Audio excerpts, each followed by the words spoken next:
Hey everybody, welcome to the Authentic Cinema Podcast. I'm your host, Bob Lyren. I'm joined as always by my co-host, Mike Barron. And today we're going to be talking about the most intense film ever made about men talking in rooms. Michael Mann's 1999 corporate thriller, I guess we'll call it. The Insider, a masterpiece. Mike, how you doing? I'm doing well. Why are we talking about The Insider today? Because I wanted to get to it before you picked. Yeah, right. That's why I wanted to do it. That's ultimately why I did this. It's great. No. I mean, I think it's Michael Mann's most authentic movie. And in interviews, when he talks about the film, he talks about that it was one of the most exciting experiences he ever had making a movie. It was really immediate. It had just happened. All the characters are real. He worked very closely with Lowell Bergman. He worked very closely with Jeffrey Wigand. A lot of the issues in it, a lot of the dynamics in terms of corporate power, the media, it's a very prophetic film. The main reason why I want to talk about this film is because it's ultimately about how systems of power seduce us into hiding the truth from ourselves and how we compromise our integrity and lose ourselves in the process. And I'd like to read a quote that I think will frame our conversation, and I'll reveal who said it after. Sure. The quote is, "We appear to be approaching a threshold where our wisdom must grow in equal measure to our capacity to affect the world, lest we face the consequences. Moreover, throughout my time here, I've repeatedly seen how hard it is to truly let our values govern our actions. I've seen this within myself, within the organization, where we constantly face pressures to set aside what matters most, and throughout broader society too." That was not written by Jeffrey Wigand. I know you think it was, but it was actually written by the head of the Safeguards research team at Anthropic, Mrinak Sharma, from his resignation letter, which he published on X. But I think it's a great quote because it's dealing with exactly the same territory that was explored almost 30 years ago in Michael Mann's film. It's probably common to look back on things with a certain amount of quaintness compared to what we feel like we're dealing with today. The guy that's in charge of the safeguard and security of artificial intelligence systems is basically resigning out of fear for where he sees things could possibly go. But we still kind of have the same problems that we had, when it was just big tobacco, like lying about the effectiveness of nicotine. How much of this is cyclical? It's a little depressing because it's like, well, no matter how much we evolve, we're always going to have this problem. This is something that is inherent to the human experience in the modern age. It doesn't even have to be like a corporation. And anytime you're inside a system of power, you will be asked to set aside or just outright replace your own values with that of the system. And there's also what the system says its values are and what they really are. Organizations and systems, as we're calling them, they actually don't speak the same language as human beings. Absolutely. They speak in a language of liability. They speak in a language of profit, of corporate responsibility to the people that own that company and money. Yeah. And whereas we as individuals, we have more of like a moral integrity that kind of serves as a foundation of the way that we live and the way that we behave. And it's obviously a sliding scale, but those two languages aren't the same. When you're in that environment, you're in a foreign environment, and it's up to the individual to figure out how to navigate that. And I think that's a big part of what The Insider is about. We like to see ourselves in a certain way. And these institutions, they will give you an identity. They give you a job. They give you the ability to provide for your family, to provide health care, all those kinds of things.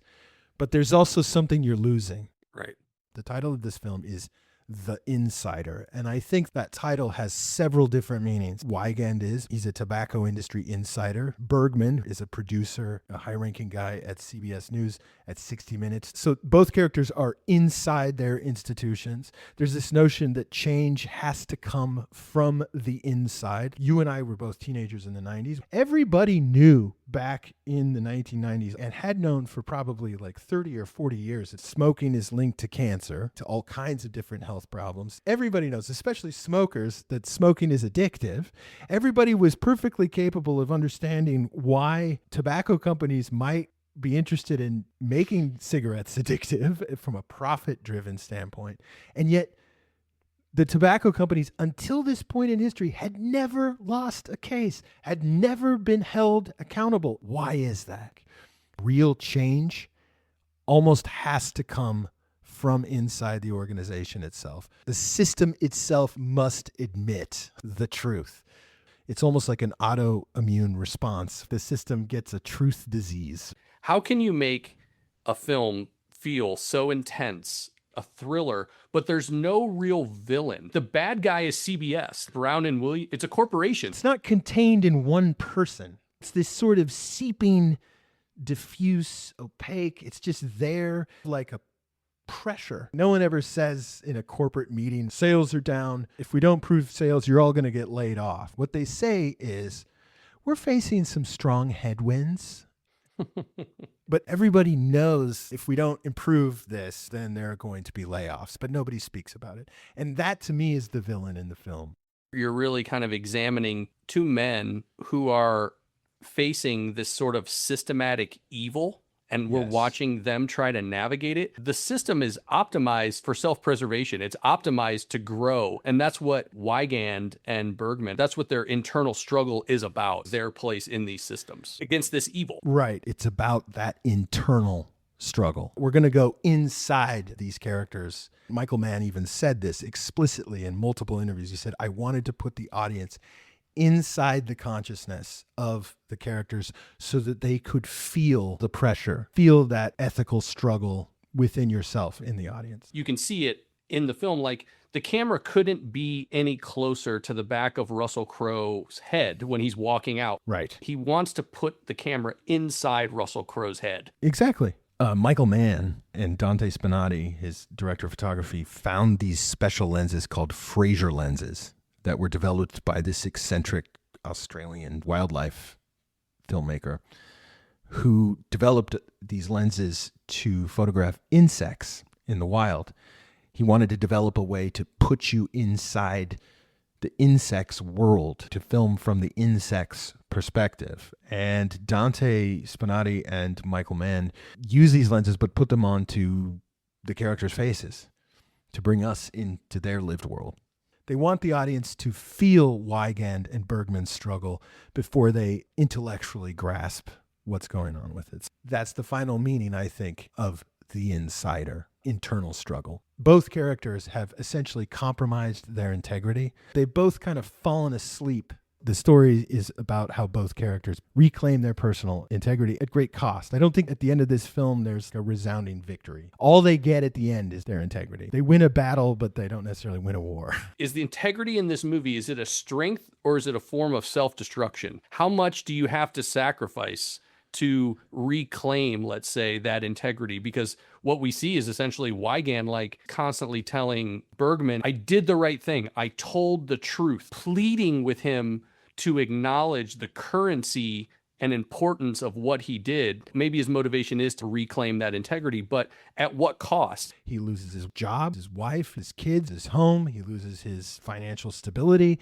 He gets his name disgraced in the media. He even at a certain point is threatened with imprisonment. And violence. The truth doesn't always set you free. It's corrosive. It's destroying him. Right. I mean, it's like literally physically destroying Wigand. He's got insomnia. He's paranoid. His marriage is falling apart, all because he's like, I told the truth. There's no external reward for this. Right. And I think that his issues with this aren't so idealistic. I think this has to come down to aspects of his personality. He thinks of himself as a man of science. That's how he sees himself. All his troubles start basically because he agrees to take the job at the tobacco company. And Bergman points out, tobacco is about marketing and sales. It's not about like scientific research.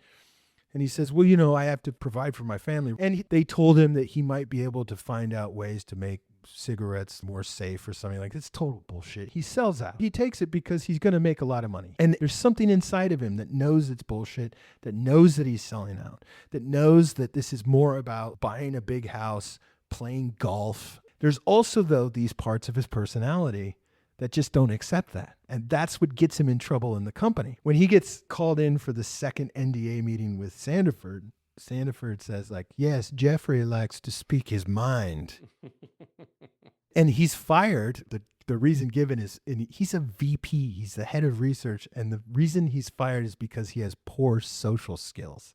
And the thing that's interesting about that is he does. He does have poor social skills.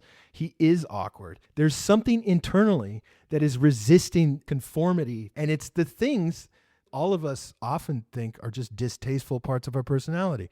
He is kind of like an aggressive guy. He does speak his mind. He is going to tell you you're wrong on the golf trip. He is going to send you the letter saying that the research is showing that this is making things more addictive. He's going to call that out.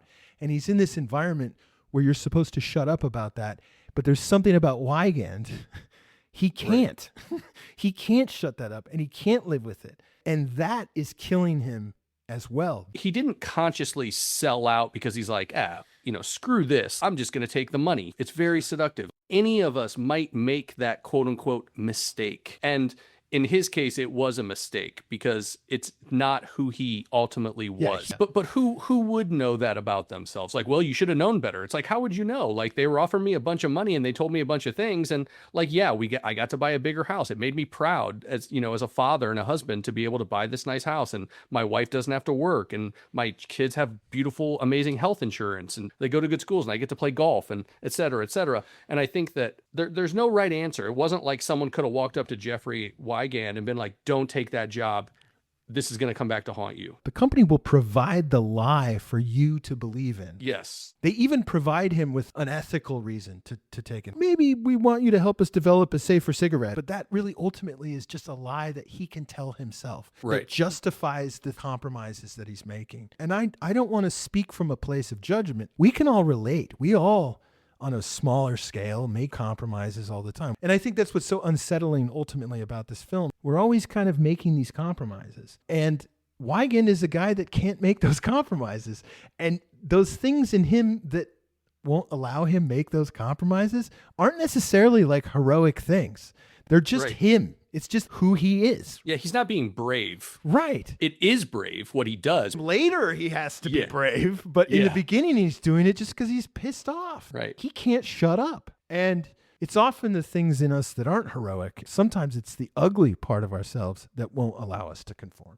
How do you think, by comparison, like the Lowell Bergman Al Pacino character plays into the integrity? Because his integrity is crucial for him to do his job. Absolutely. His job is his identity. He's always working. He's not just a 9-to-5er. He's a guy that's always on the move for a story. He works 365 days a year. He wakes up in the morning and his work's on the bed. He doesn't have a job. Bergman has a vocation. He has a calling. He believes in what he's doing. And the mistake he makes is he believes that CBS News or 60 Minutes operates with the same level of integrity that he does, and it doesn't. Yeah, there's a corporate morality that's in line with his personal morality. And that is the lie that he's telling himself. CBS News gets to operate by a different set of rules than CBS corporate. It's also the lie that the system is telling him. That's the one that they tell him to make him do his job. Exactly. Right. They literally have these arguments in the film where they tell our corporate doesn't get to tell us what to do. That's a lie. Corporate absolutely gets to tell you what to do. And what Bergman is waking up to is they don't play for separate teams. He's on the same team, and his team is no different than Big Tobacco. It's a team that is ultimately playing for profit. What's interesting about the Bergman-CBS relationship is Bergman lives by a code. Journalists, they have a code of conduct, a way that they treat confidential sources in a way that they don't reveal their access to information. It's part of a code. What happens when the system, in this case CBS News, punishes that code? What happens to not only the individual, but the organization? To answer that question, I'll draw us back to the very first scene of the film. Bergman is in the back seat of a car, blindfolded, being driven under armed escorts through the streets of Beirut to meet with a cleric from Hezbollah.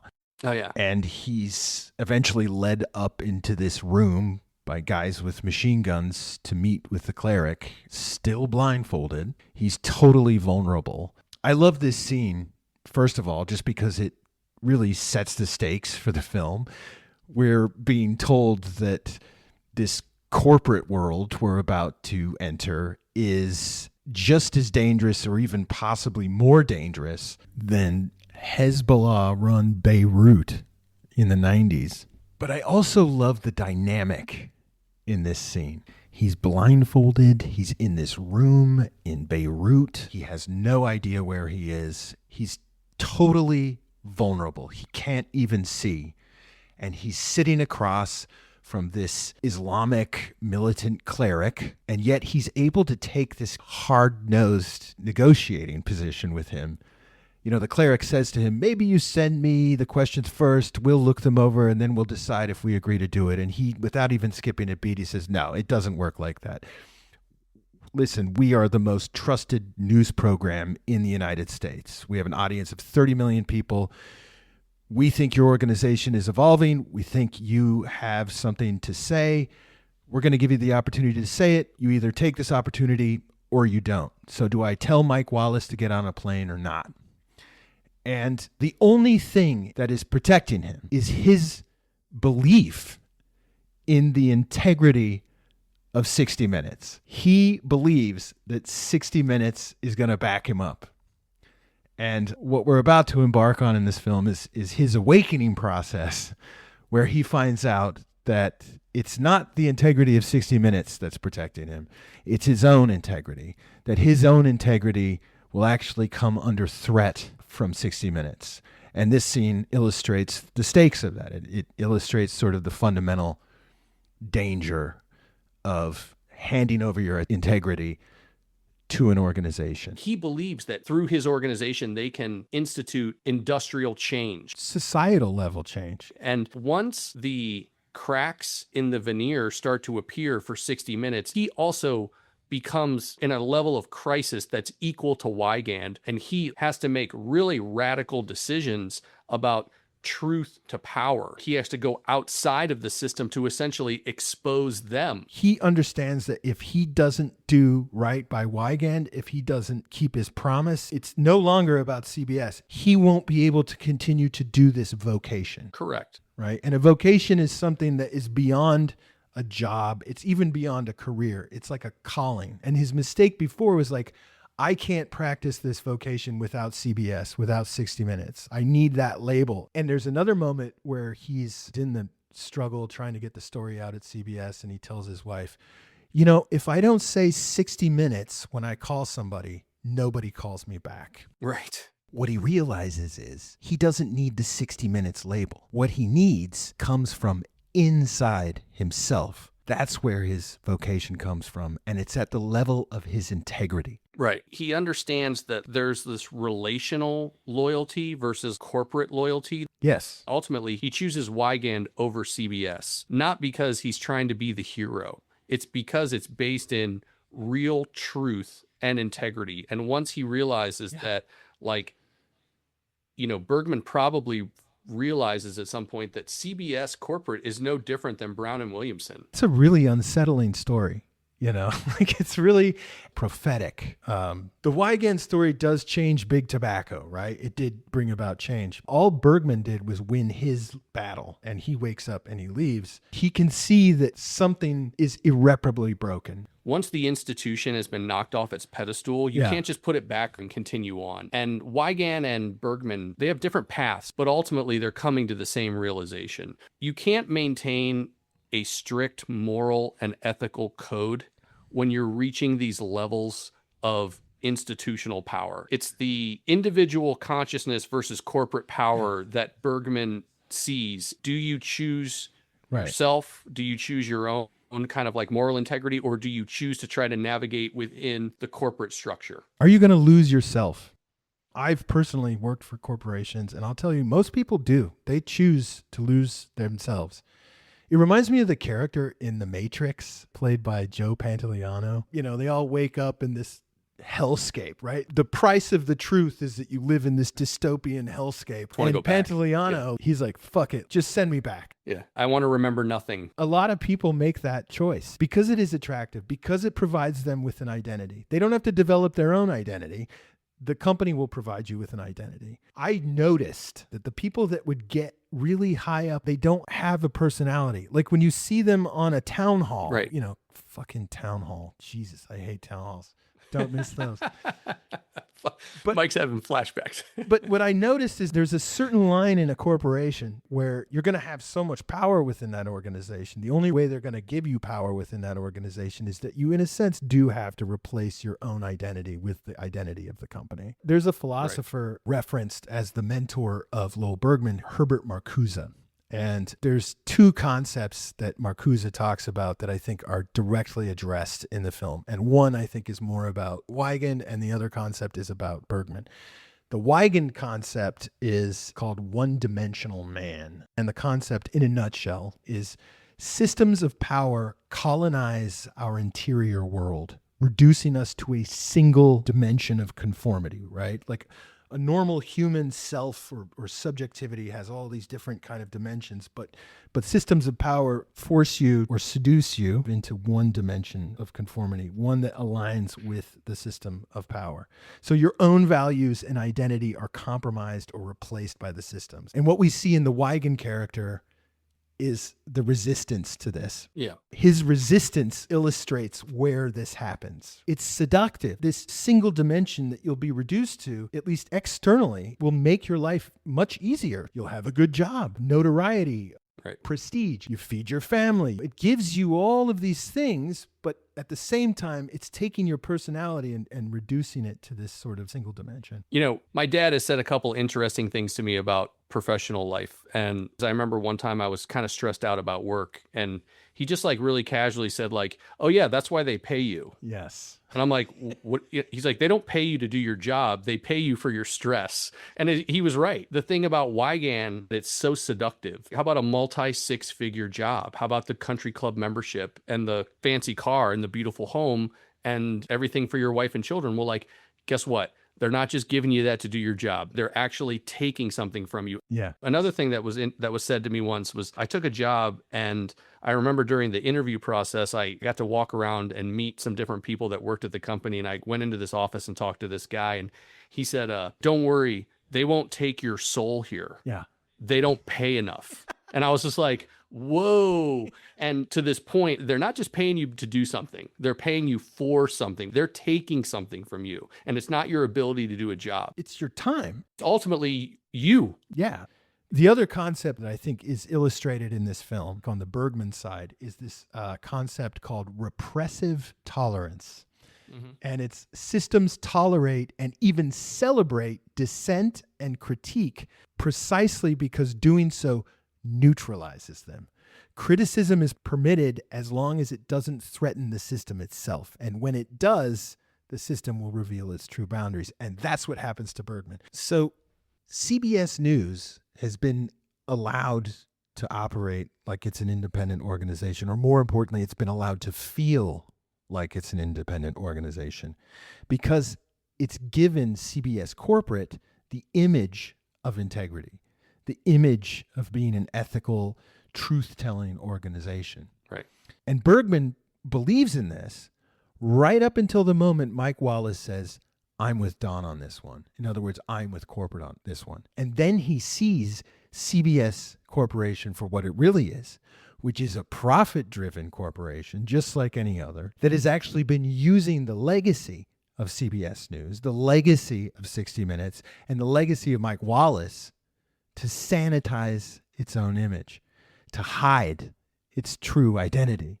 And that's when he realizes that 60 Minutes itself is the story. You know, ultimately, the film is about these examinations of truth. And 60 Minutes corporate, they can lie to themselves, and they can lie to their employees, and their employees in turn can lie to themselves. Okay. Yeah, it's about how you lie to yourself. I Exactly. think. And so can big tobacco. These guys aren't losing a wink of sleep at night. Okay. Yeah. And you can make a comment about like the moral corruption of working in places like Brown and Williamson or CBS corporate. But who's scarier in this movie, Brown and Williamson or CBS corporate? It's also prophetic, particularly the CBS side of the story. This was a big deal in the mid 90s, and now we're in 2026, and CBS is at the forefront of the debate of how corporations work and how they intertwine with power, politics, and us as their consumers. And it's amazing to me that 30 years later that we're still talking about CBS. What the movie prophesied is only intensified since then. What's the big story literally in the news today? CBS's parent company, Paramount, which is all aligned to the current administration, is now going to purchase Warner Brothers, which owns CNN.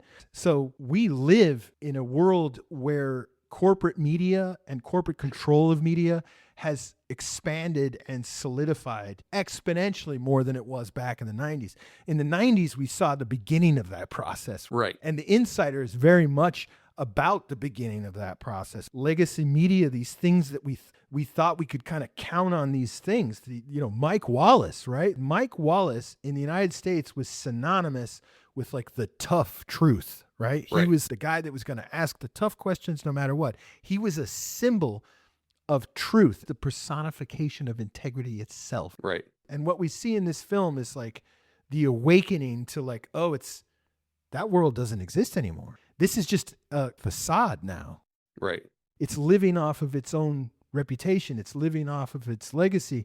But the actual mechanisms that kept that in place, they're not there anymore. I'm sure that when this happened in the mid-90s, it felt like that was an apex of something that was going on, when in reality, the wave was just starting. Yes. It feels like with time, these things just keep getting compounded and getting more and more complex and more dangerous. You could have posed the question in 1999 or the mid-90s, like, so, can an institution choose consciousness over profit? We're like, no, they can't. Okay. Yeah. We know that now. It doesn't work. And to kind of bring it back to the resignation letter from the Anthropic Safety and Regulation individual, he's out. It's not just a matter of integrity and morality with him. He's like, I have to remove myself from this. And it's in part because of the complexity of the situation he sees himself in. It's interesting that we bring up AI again, because if you remember when the AI companies started, they all positioned themselves as mission-driven research organizations. But in these companies, you see this erosion, particularly with ChatGPT and OpenAI. You see like, no, you were just a profit-driven situation the whole time. This is just a calculated movement. Right. And there are a lot of people that go and work for these companies under the lie, like, I'm contributing to AI ethics. I will contribute to groundbreaking research. And then what happens in the end is like, oh no, like this is all just like anything else was all along. It's just about stock price. Do you think that the film serves more as a cautionary tale, or is it more of like a tool to reflect on? Do you think it serves better as like, you should watch this as like a historical piece to use as a mirror? Or do you think that it should be like, watch this so you can challenge yourself within like the context of today? I think both. You should watch this film and reflect on why it's a cautionary tale. I think this is Michael Mann's best film. I think it's his most personal film. I think it's his most important film. I think it's a film that is deeply critical of our system of capitalism, that will show you the borders, the pressure points, the nerve endings. The truth hurts. It doesn't set you free in any kind of external sense. It's going to beat you up. You're essentially going to have to take responsibility truly for yourself and for your own thinking and your own identity. It's a very dangerous game. We're starting to kind of question our own motivations for what we're doing. And I think that this film serves as a bit of a looking glass to that idea. It's not just about speaking truth to power, although it does feel like we're at a stage where there's just this unmitigated abuse of power going on. But like with soaring costs of secondary education, with mortgage prices and homes almost unaffordable, it feels like we've surpassed this idea of like, if you bought into the American dream and you stayed in it, you were going to have a good life. Right. But we're kind of feels like we're skating out of that. What exactly am I buying into now when I go to work? What is it that I'm actually trying to do? And I think that a lot of people are asking those questions. Yeah. It's really about these corporations, these systems, as they compound in their power and their wealth, they're speaking their own language. Okay. It's not our language. It's not the individual language. It's not even society's language. We are not the ultimate concern. Correct. In 2026, you don't even get something seductive anymore on the other side of the bargain. Back in 1995, you could get something in exchange for your personality. We're getting into a situation these days where what you'll get is just basically like survival. Right. Ultimately, what the film is illustrating is how difficult it is to change the system, how difficult it is to tell the truth. And it made me ask myself, is it even possible to change the system? Is it even possible to tell the truth in 2026? Right. And I think the answer is, if you can, that process starts inside. It starts with inside yourself, and it starts at the level of integrity. And look, we all have to make compromises in life. You cannot live a life without compromising something. You do have to make a living. But I think more and more there is an awakening, I hope, going on, that people are realizing, like, I'm sacrificing my integrity. I'm giving up parts of my identity. I'm giving up time. I'm giving up my time with my family, the things that I actually value, the things that I actually care about, to do these other things. And now I don't even get either one. Right. Change has to begin from within at the level of integrity. If you're not changing, you're not doing it right. Yeah. That's good stuff. Yeah. That was a great choice. Bob, as always, thank you for watching this film with me and having the conversation. I did all kinds of cool research on this movie. I found a bunch of great interviews with Michael Mann talking about it, and some great articles about the film that I'm going to post in the show notes. I watched the actual 60 Minutes interview with Mike Wallace and Jeffrey Wigand. And I'll post that in the show notes as well. Please continue to message us. We love it when we hear back about what you think of the episode, what you think about some of the ideas that I hope we're communicating here. We'd love to know what you think about the film. But Bob, this has been a wonderful conversation. We've been talking about Michael Mann's 1999 film, The Insider, starring Russell Crowe and Al Pacino.